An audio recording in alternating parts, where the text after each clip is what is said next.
Hello, bros. We're back with Cawdor by Robinson Jeffers, a 1928 narrative poetry poem that is the title of this tract of poems. This is the final chapter, 16. Cawdor in the room, in the house, his eyes fixed on the empty bed. Age tells, I've known the time, but now from having fasted a night of sleep after some bad ones, my eyes have a dazzle in them, so that I sometimes lose your face, then instantly the trouble returns.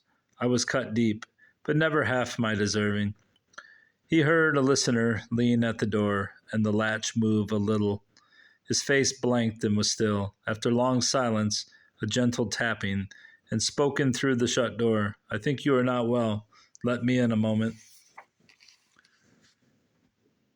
Your voice has been going on and on like fever, and now, why has it stopped? Cawdor said, shaking like a gray horse tethered short to the fence, unable to rear or step back, a serpent rattling its passionate sistrum in the lupin by the hooves. He extended hands toward the bed, his eyes widened to hold their vision, but as he feared it vanished, then he was not able to restrain his hands from feeling the length of the bed, patting and stroking where there was nothing but the smooth coverlet. He stood and hardened himself. The knocking renewed. I have been deceived. It began in the dark. He whispered, and I've dreamed on and after dawn. Men go crazy this way, not I. All's black again. But the dream was sweet. Black, black, black. Ah, he said to the door. Keep still. The knocking ceased and steps retreated. Suddenly his black anguish compelled him to kneel by the bed. What shall I do? Kill that woman? I've promised not to kill fly nor stinking beetle, nor myself. That would be a little too easy. I am a murderer, but not a coward yet. Nothing is hardest to do. Oh, God, show me a way. Nothing? The prayer and the attitude stiffened his nerves with self-contempt. He ceased and stood up. Nor this. Himself was responsible. Himself must choose. Himself must endure. He stood and looked at the bed, remembering the sweet dream. More steps came to the door, and he drew it open before one knocked. Farah said, You are sick, and I was afraid to come back alone. I brought concha rosas. He looked from one to the other. Both my vomits, he said gently. I'll never send you away. That is something. She whispered to him, You are in danger. Everyone here knows. Ask Concha if you shut yourself up. They'll tell. They've been asked. Only the fear of your face stops them. Jesus Akana was asked in Monterey when he drove in the steers. Cawdor said gently, Stay here. I'll keep you with me both days and nights. For a live spark between the eyelid and the eye. What ails you to bring good news? I knew he was going mad. Good news?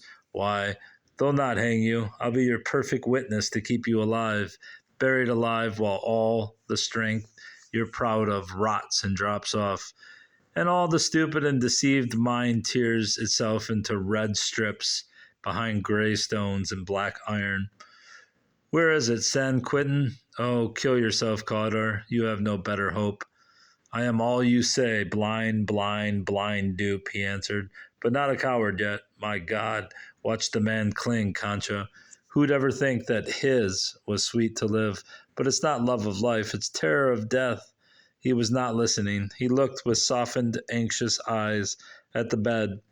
His lips moved, though he did not speak. She, not in mockery. What do we see? What do you see? A face that I know perfectly was crushed. What day of the month is it? 3 months and certain days ago, to a red lump of sudden destruction. But can you see? He smiles at me. I know there is nothing there. Farah laughed. Concha has scuttled away. I see his angry eyes and tumbled light brown hair and bare strong shoulders.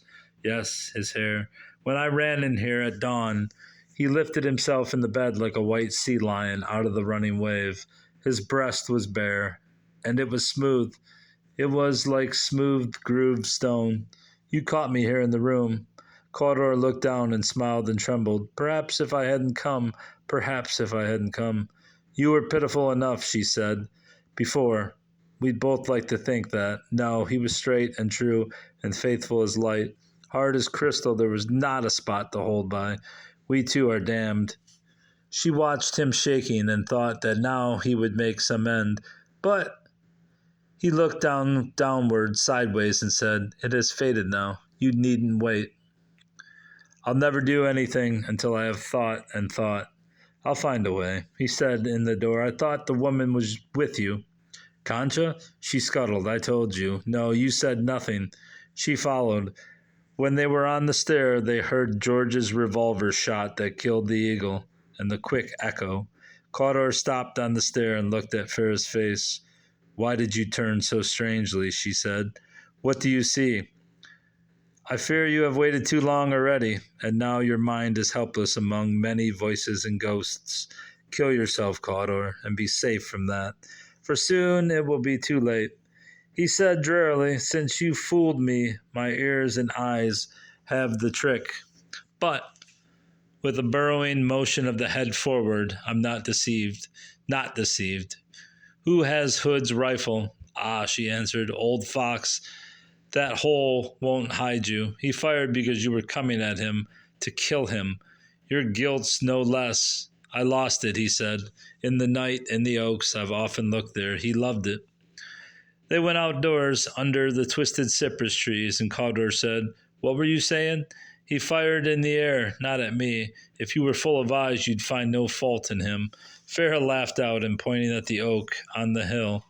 "Hurrah, she's done it. That was the one shot. Well done, Michael. See if I always fail." The bird shut in a box was eating bitter meat for years, and now it is blessed. I've been begging her to make it blessed. Its arm was like mine. "Killed it? I'm sorry," he said, for Michael. Suddenly, he ran to the dim path and climbed. He shouted, "George, George," his heavy voice and the echo of his battered upward between the walls of the canyon. He came to the shelf of earth and hoarse with breathlessness. "More killing? You dog, have you got Hood's gun?" Michael looked at his face with startled, wet eyes. George did not speak, but held out the revolver in the flat of his hand. "I forgot that," Cawdor said. "Oh, Michael, you love this brave-eyed thing. You fed it for years. It was unhappy, Father. By God, if you go killing unhappiness, who will be left in the house? Forgive me," he said humbly. "I've much to bear." She trembling, "Why?" She wetted her lips with her tongue. "Why did you ask about Hood's rifle?" "He wouldn't leave it." George hastily, "His mind's on another matter. You told me to fix the branding iron shafts." Farah had come behind Cawdor and driving her face like an axe between them. "Let him confess. He came to confess. Listen to him, for that will deliver his mind. Thence he may win your eagle's quietness. We used to feel this cage like a black sun shining darkness on the canyon. Now you've put out the sun. You've cured the sky with a gunshot. Nothing but a draggled feather duster left in the cage. Let him confess." Cawdor said hoarsely, "I have learned that Hood was innocent. This woman so angered me that I threatened his life in the night. I am dull and easy to lie to. Hood went away rather than quarrel with the fool and his father. He left his rifle under my feet by the fire. I lost it. If I could find it, I'd keep it for him." "Aye," Farah cried sharply. "This is no good. Wait, that gray face will ripen by summer. You can't bear it forever. What did he use? His revolver? Even so little a creature as that is a key to peace."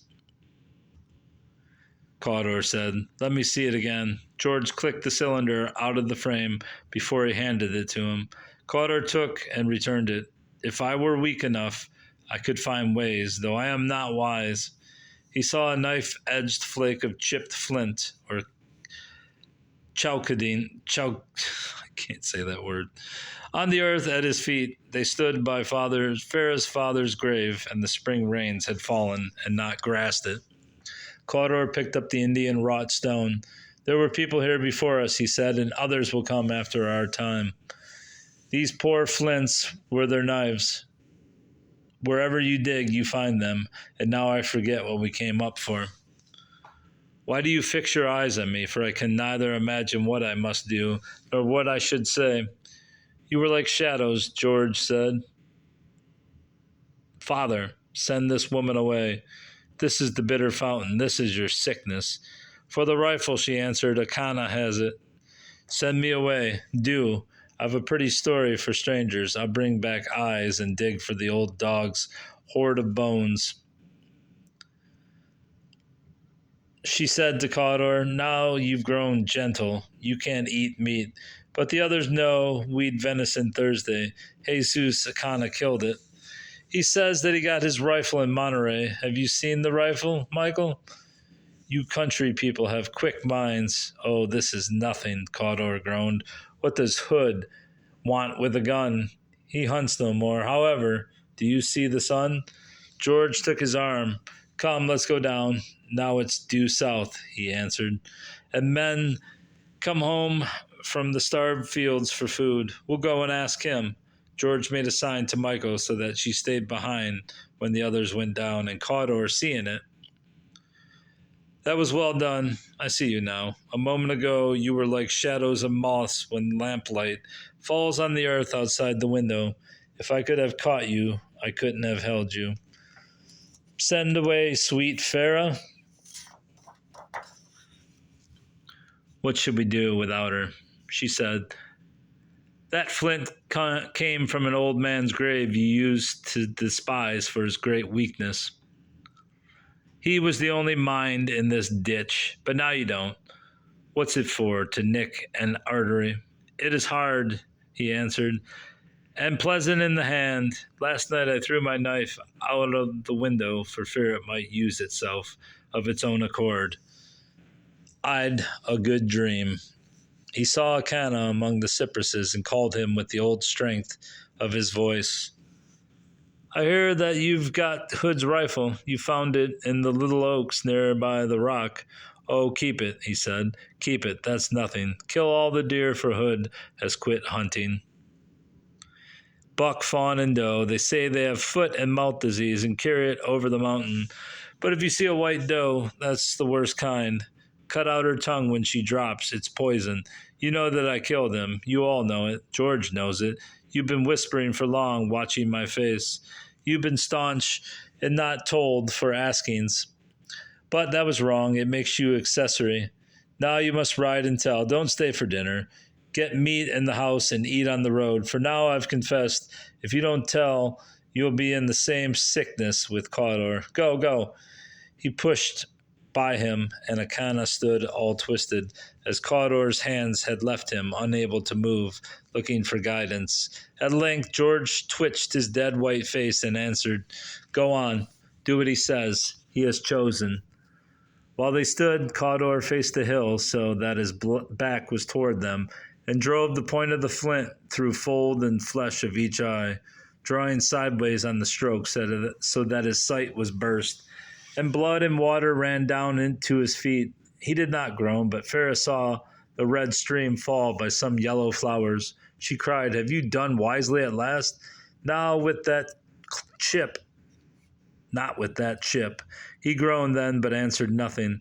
Then George ran to him and saw the bitter thing he had done. It moved with sudden, ungovernable pity, thrust the revolver into his hand. Cawdor said, What's this? Oh, this thing. Keep it for caged birds. We have other plans. The decent girl, my decent companion, has promised to lead me by the hand up to the rock and prove our wings. But Farah staggered and said, her arms hanging straight down, head drooped, and knees bent like weak age, I am broken. It is finished. She covered her eyes against him. My courage is past. I have always failed. He said, I'd not have flown down. I meant to sit up there and think my old thoughts until they come tomorrow and take me. It was mere indulgence. These punishments are a pitiful self-indulgence. I'd not the strength to do nothing. Be kind to Michael, but spring's weeping time. Oh, George, it was her face I fell into this darkness to hide myself from. But when I am taken from the sight of my mountain, it is better to have no eyes. Has Akana gone? Your droughty hay harvest will be a thin sight. He extended his hands. Lead me, whoever is here, into the house. My head is full of sharp lightnings, and the ground streams and falls under my feet. Pretty weak ending, I thought, but still, nothing else like it out there. All right, Bubs. Goodbye. That's all for Cawdor. Goodbye.